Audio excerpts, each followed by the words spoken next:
तो आज का टॉपिक है इंट्रोडक्शन टू वर्क।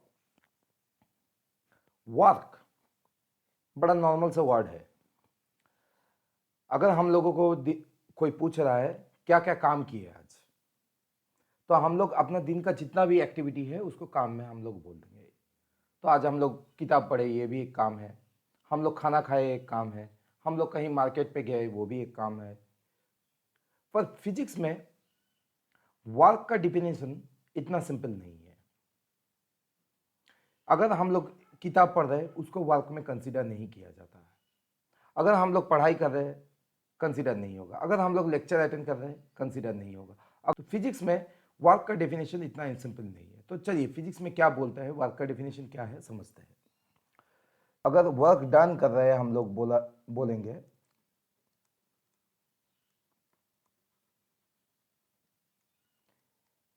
इसका मतलब है कोई एक फोर्स हम लोग अप्लाई कर रहे हैं और जिसके वजह से उस ऑब्जेक्ट में कुछ डिस्प्लेसमेंट हो रहा है।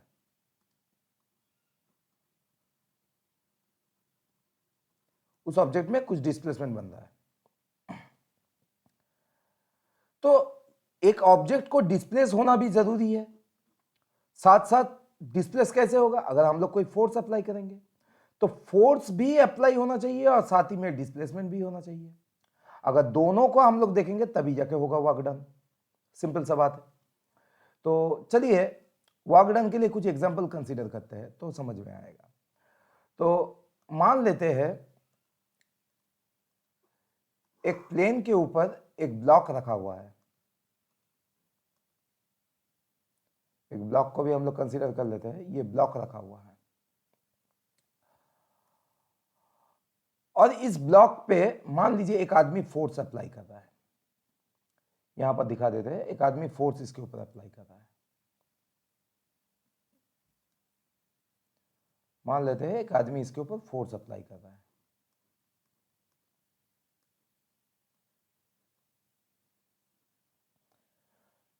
इसके ऊपर कुछ फोर्स अप्लाई कर रहा है, पर इस ब्लॉक का कोई मूवमेंट नहीं हो रहा है। इसके ऊपर फोर्स अप्लाई कर रहा है पर इस ब्लॉक का कोई मूवमेंट नहीं हो रहा है।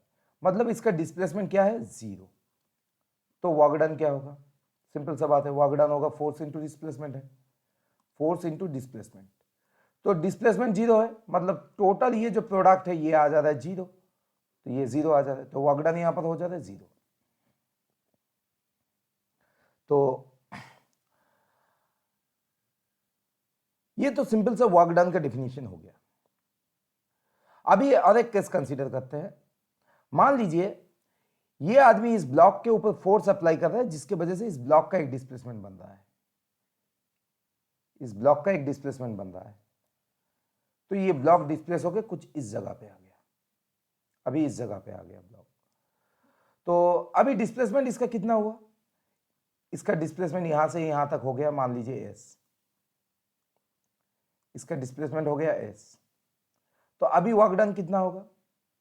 अभी इस केस में वर्क डन बन जा रहा है फोर्स इंटू डिस्प्लेसमेंट। अभी डिस्प्लेसमेंट जीरो नहीं है तो ये बन जा रहा है वर्क डन। ये तो हो जा रहा है वर्क डन।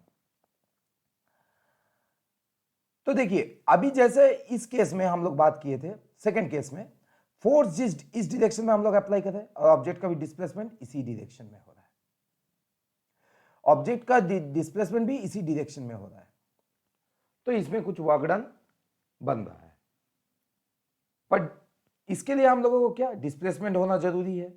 और डिस्प्लेसमेंट कैसे होगा? अगर हम लोग ऑब्जेक्ट के ऊपर फोर्स अप्लाई करेंगे तभी जाके वर्क डन का कुछ फ्रूटफुल वैल्यू हम लोगों को मिलेगा। तो चलिए अभी और एक केस कंसीडर करते हैं। तो यहां से वर्क डन को और डिटेल्स में समझने का कोशिश करते हैं। मान लीजिए यहां पर भी एक प्लेन हम लोग ड्रॉ कर दिए और इसके ऊपर एक ब्लॉक को कंसीडर कर रहे हैं। तो ये प्लेन हो गया और इसके ऊपर एक ब्लॉक रखा हुआ है, मान लीजिए ये। अब ये ब्लॉक है और इस ब्लॉक पे अभी फोर्स मान लीजिए कुछ हम लोग ऐसे अप्लाई कर रहे हैं। हम लोग फोर्स जो इसके ऊपर अप्लाई हो रहा है कुछ इस डायरेक्शन में अप्लाई हो रहा है। और ये ब्लॉक कुछ देर बाद हम लोग देख रहे हैं किसी कारण से, मान लीजिए ये ब्लॉक हम लोग देख रहे हैं इस जगह से मूव होके इस जगह पे आ जा रहा है।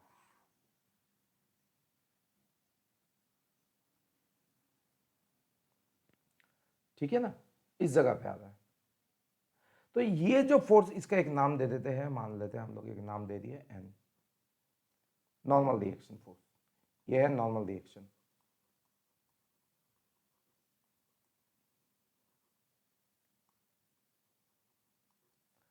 तो इस ब्लॉक का डिस्प्लेसमेंट अब हो गया, देखिए एस।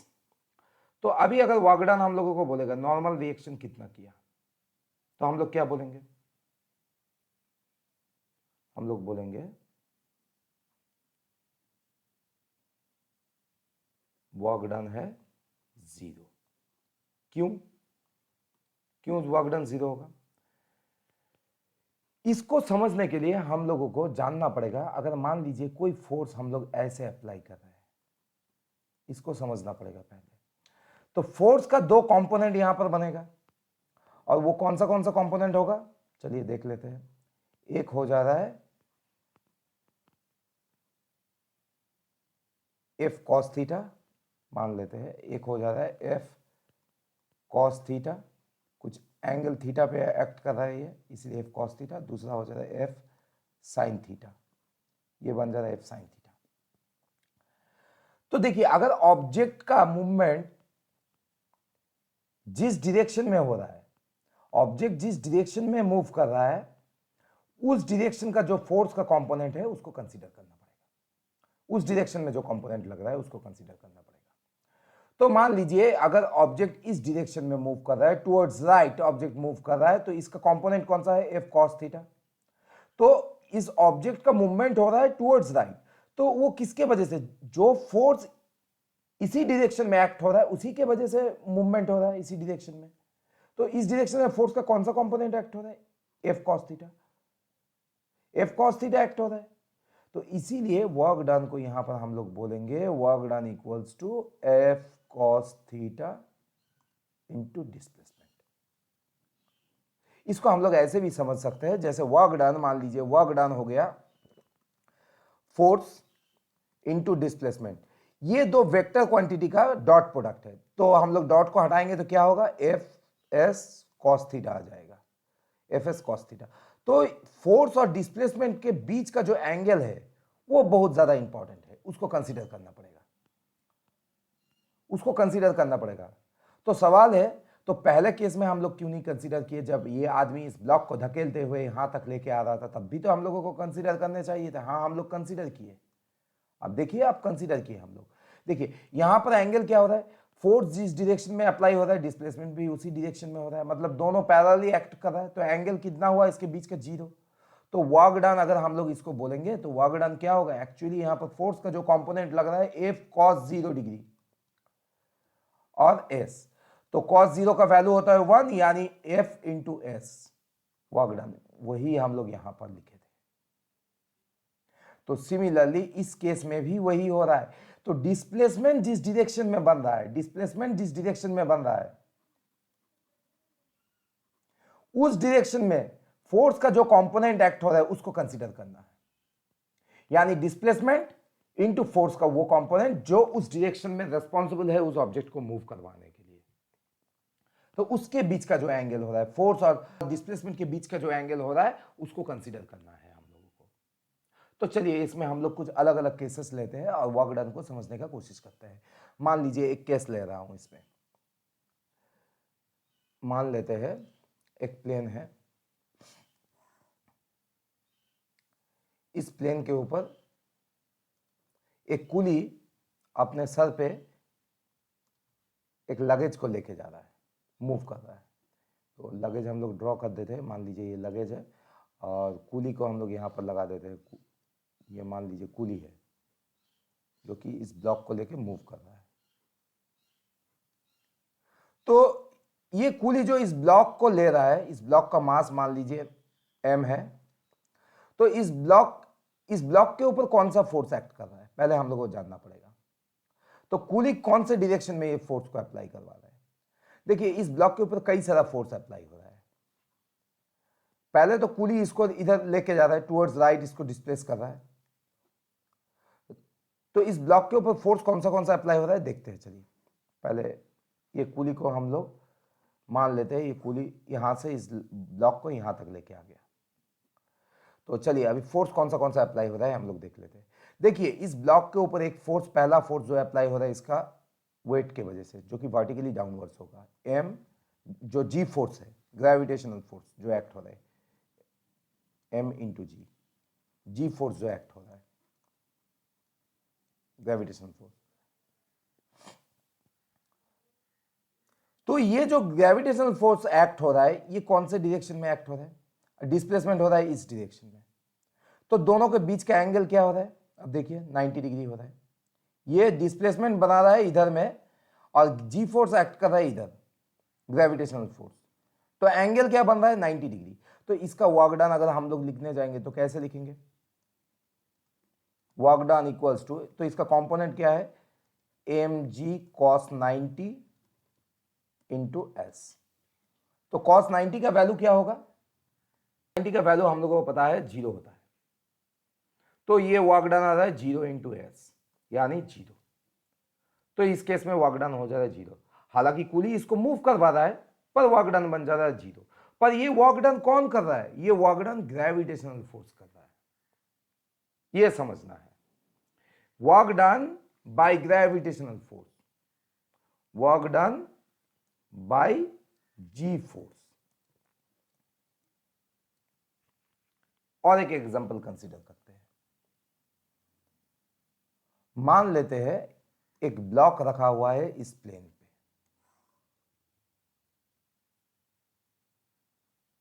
एक ब्लॉक रखा हुआ है इस प्लेन पे। चलिए ब्लॉक को दिखा देते हैं। तो ये ब्लॉक हो गया, इस प्लेन पे ये ब्लॉक रखा हुआ है, और हम लोग इस ब्लॉक के ऊपर एक एक्सटर्नल फोर्स अप्लाई कर रहे हैं, जिसके वजह से ये ब्लॉक मान लेते हैं इस डिस्टेंस मूव कर रहा है। तो ये ब्लॉक मूव होकर मान लीजिए इस जगह पे आ जा रहा है। हम लोग एक फोर्स अप्लाई कर रहे हैं, जो कि दिखा देते हैं इसको, यहां से यहां तक हम लोग डिस्प्लेसमेंट किए इस ऑब्जेक्ट को। इस ऑब्जेक्ट को हम लोग डिस्प्लेस किए यहां से यहां तक, और इसको हम लोग दिखा देते हैं एस से, इसको हम लोग एस से दिखा देते हैं। तो पोजीशन ए पे था, तो ऑब्जेक्ट मूव होकर अभी पोजीशन बी पे आ गया। क्यों किया? क्यों मूव हुआ? क्योंकि हम लोग एक एक्सटर्नल फोर्स अप्लाई किए, इसके ऊपर एक एक्सटर्नल फोर्स अप्लाई किए। तो इस ऑब्जेक्ट के ऊपर हम लोग एक एक्सटर्नल फोर्स अप्लाई किए। तो इस ऑब्जेक्ट के ऊपर हम लोग एक एक्सटर्नल फोर्स अप्लाई किए, जिसके वजह से ये ऑब्जेक्ट पोजीशन ए से पोजीशन बी तक चला गया, एस डिस्प्लेसमेंट हुआ इस ऑब्जेक्ट में। तो इस ऑब्जेक्ट में क्या क्या फोर्स एक्ट कर रहा है? तो चलिए इसको भी देखते हैं। इस ऑब्जेक्ट में इसका वेट एक्ट कर रहा है, जो कि वर्टिकली डाउनवर्ड्स डायरेक्शन में एक्ट कर रहा है, इसका वेट एक्ट कर रहा है। और उसका डायरेक्शन क्या है? चलिए इसका डायरेक्शन को भी दिखाते हैं। इसका डायरेक्शन हो रहा है वर्टिकली डाउनवर्ड्स। ये क्या हो रहा है? Weight equals to M G. मान लेते हैं इस ऑब्जेक्ट का मास है एम। तो एक नॉर्मल रिएक्शन फोर्स भी इसके ऊपर एक्ट करेगा, जो कि वर्टिकली अपवर्ड्स डायरेक्शन में एक्ट होगा। तो चलिए इसको भी हम लोग दिखाते हैं। इसके ऊपर एक वर्टिकली अपवर्ड डायरेक्शन में और एक नॉर्मल रिएक्शन फोर्स एक्ट हो रहा है, इसको हम लोग एन से रिप्रेजेंट करते हैं। अब देखिए ये ब्लॉक का जो मूवमेंट है वो कौन सा साइड में हो रहा है? टुवर्ड्स राइट, इस डायरेक्शन में हो रहा है इसका मूवमेंट। तो इसके ऊपर एक फ्रिक्शनल फोर्स भी एक्ट करेगा, जो कि सरफेस और ब्लॉक के सरफेस के बीच में होगा। और वो कौन सा डायरेक्शन में एक्ट होगा? वो कुछ इस डायरेक्शन में एक्ट होगा। ये भी तो एक फोर्स है, फ्रिक्शनल फोर्स है, जो कि एक्ट करेगा इस डायरेक्शन में। तो देखिए इस ब्लॉक के ऊपर कई सारा फोर्स एक्ट कर रहा है। तो चलिए अभी हम लोग देखते हैं अलग अलग फोर्स एक ही कंडीशन में एट द सेम टाइम, जब ब्लॉक को पोजीशन ए से बी तक मूव कर रहा है, तो क्या वर्क डन हो रहा है इसमें। अगर हम लोग बात करेंगे फोर्स ग्रेविटेशन जी फोर्स के बारे में, ग्रेविटेशनल फोर्स के बारे में, तो वो वर्क डन कितना कर रहा है चलिए देखते हैं। तो work done by G force, gravitational force. तो इसमें फोर्स कौन सा है? इसमें है एम जी। और डिस्प्लेसमेंट कौन से डायरेक्शन में हो रहा है? इस डायरेक्शन में हो रहा है डिस्प्लेसमेंट। डिस्प्लेसमेंट बन रहा है इस डायरेक्शन में। इस डायरेक्शन में डिस्प्लेसमेंट हो रहा है। तो ये ग्रेविटेशनल फोर्स और इसके बीच में एंगल कितना है, तो देखिए इसके बीच में एंगल है 90 डिग्री, 90 डिग्री है। तो work done by gravitational force अगर हम लोग कंसीडर करेंगे तो कौन सा फोर्स को लेना पड़ेगा, ग्रेविटेशनल फोर्स को ही लेना पड़ेगा। मतलब mg cos 90 इंटू डिस्प्लेसमेंट। तो यहां पर cos 90 का वैल्यू क्या है, 0 है, तो वर्क डन कितना आ जा रहा है, 0 आ जा रहा है। तो work done by G force मेरा निकल गया। अभी मैं बात करूंगा अगर work done by external force, work done by external force कितना हो रहा है, तो इस फोर्स को हम लोग मान लीजिए एफ से दिखा देते हैं, डिनोट करते हैं एक्सटर्नल फोर्स। तो ये क्या होगा, एफ cos 0 डिग्री, क्योंकि देखिए सेम डायरेक्शन में एक्सटर्नल फोर्स जिस डायरेक्शन में हो रहा है, ऑब्जेक्ट का डिस्प्लेसमेंट भी उसी डायरेक्शन में हो रहा है, ये डिस्प्लेसमेंट भी ऑब्जेक्ट का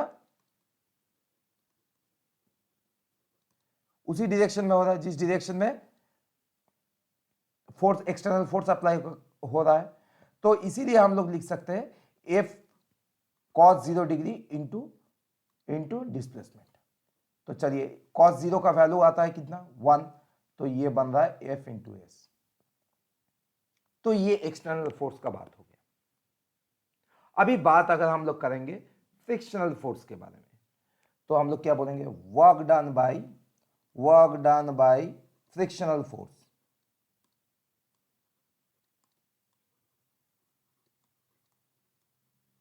क्या हो रहा है देखते चलिए। तो फ्रिक्शनल फोर्स किधर वर्क डन कर रहा है, किधर अप्लाई हो रहा है, डिस्प्लेसमेंट जिस डायरेक्शन में हो रहा है फ्रिक्शनल फोर्स उसका ऑपोजिट डायरेक्शन में एक्ट कर रहा है। मतलब दोनों के बीच का एंगल कितना है, ये फ्रिक्शनल फोर्स है, मतलब इस डायरेक्शन में एक्ट कर रहा है, तो दोनों के बीच का एंगल कितना हुआ, 180 डिग्री। तो चलिए फ्रिक्शनल फोर्स को लेते हैं, F cos 180 degree into displacement. तो ये cos 180 यानी कितना आता है, cos 180 यानी -1 आता है, -1 यानी माइनस एफ एस। तो ये फ्रिक्शनल फोर्स काम कर रहा है। अभी चलिए बात करते हैं नॉर्मल रिएक्शन के बारे में, देखते हैं वो भी क्या कर रहा है। तो work done by normal reaction force,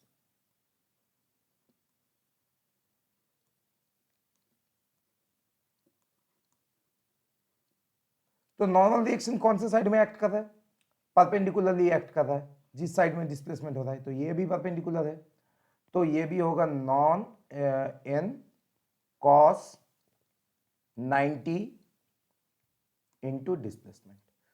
तो cos 90 का वैल्यू हम लोग पहले भी बात कर चुके हैं इसके बारे में, cos 90 का वैल्यू आता है 0, तो ये भी आ जाता है 0।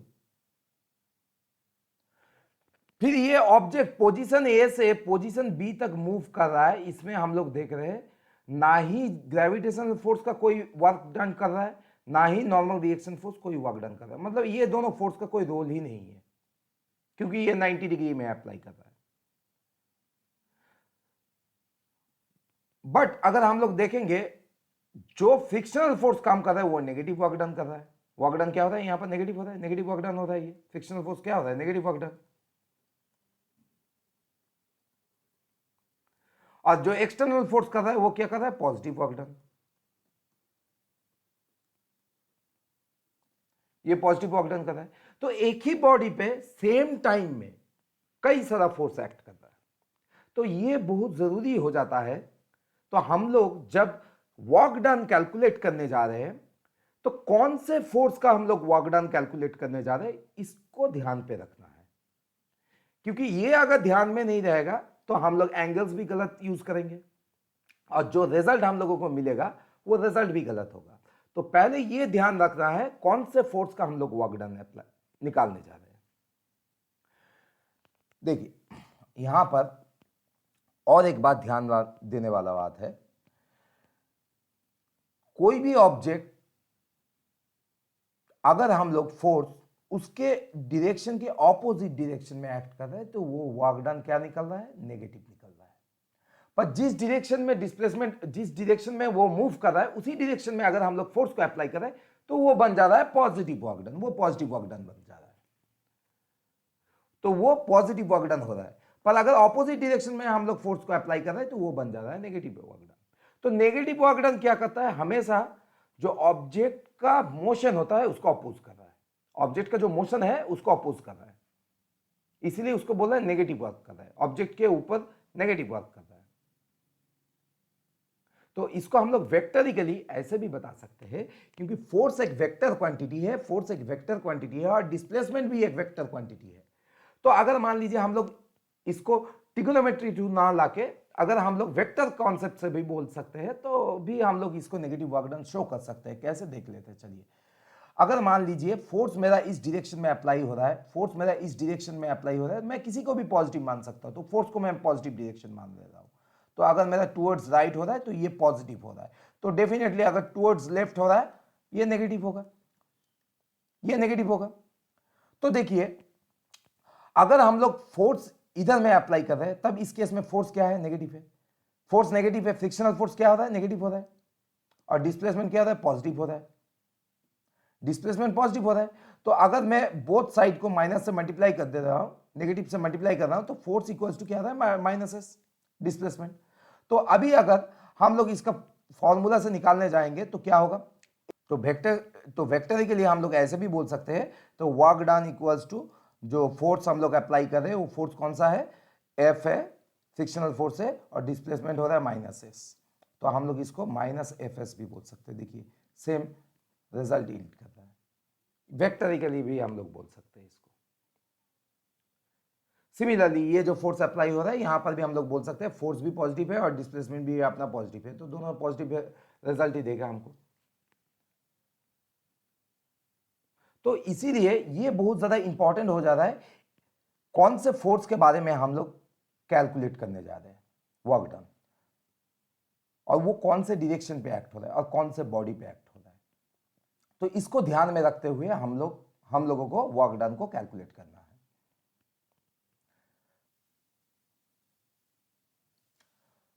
तो हम लोग और एक केस देखते हैं। मान लीजिए यहां पर एक वॉल है, ये एक फ्लोर है और इसके ऊपर मान लेते हैं एक वॉल है, ये एक वॉल है और इस वॉल पे एक आदमी फोर्स लगा रहा है,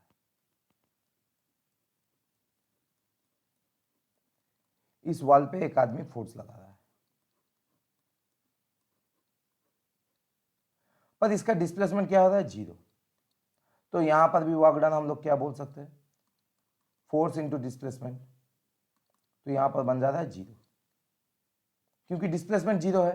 कुछ भी फोर्स ये लगाए, कुछ भी फोर्स लगाए तो अल्टीमेट इसका वर्क डन क्या आएगा, जीरो ही होगा, मतलब ऑब्जेक्ट का कोई डिस्प्लेसमेंट नहीं बन रहा है। अच्छा एक दो एग्जांपल हम लोग और कंसीडर कर लेते हैं। मान लीजिए अगर हम लोग बोलेंगे ये रॉकेट है, ये रॉकेट मूव कर रहा है, मान लेते हैं ये रॉकेट है और ये मूव कर रहा है कुछ इस डायरेक्शन में, ये रॉकेट मूव कर रहा है कुछ इस डायरेक्शन में, ऊपर की तरफ इसका डिस्प्लेसमेंट हो रहा है, इस रॉकेट का डिस्प्लेसमेंट ऊपर की तरफ हो रहा है। तो इसके ऊपर एक जी फोर्स लगेगा, ग्रेविटेशनल फोर्स, जो कि नीचे इसको खींचेगा, यहां पर एक जी फोर्स लग रहा है। तो अगर हम लोग बोलेंगे work done by G force, तो हम लोग क्या बोलेंगे, फोर्स, मान लीजिए जो फोर्स अप्लाई हो रहा है जी फोर्स के द्वारा, तो इसको हम लोग ऐसे बोलते हैं, इस ऑब्जेक्ट का मास है मान लीजिए एम, तो यहां पर हम लोग लिखेंगे एम जी, ठीक है ना। तो यहां पर डिस्प्लेसमेंट इस डायरेक्शन में हो रहा है और फोर्स अप्लाई हो रहा है इस डायरेक्शन में, तो एंगल कितना बच रहा है, 180, तो ये बन जा रहा है कॉस 180, डिस्प्लेसमेंट इसका कुछ भी हो तो कॉस 180, तो ये क्या आ रहा है, नेगेटिव वर्क डन आ रहा है, mgs, तो ये वर्क डन बन रहा है नेगेटिव वर्क डन। तो work done by G force की क्या है, रॉकेट के ऊपर नेगेटिव वर्क डन हो रहा है। तो इसीलिए हम लोगों को कौन से फोर्स के बारे में हम लोग बात कर रहे हैं ये ध्यान पे रखते हुए हम लोगों को आगे हर एक पॉइंट के बारे में डिस्कस करना है।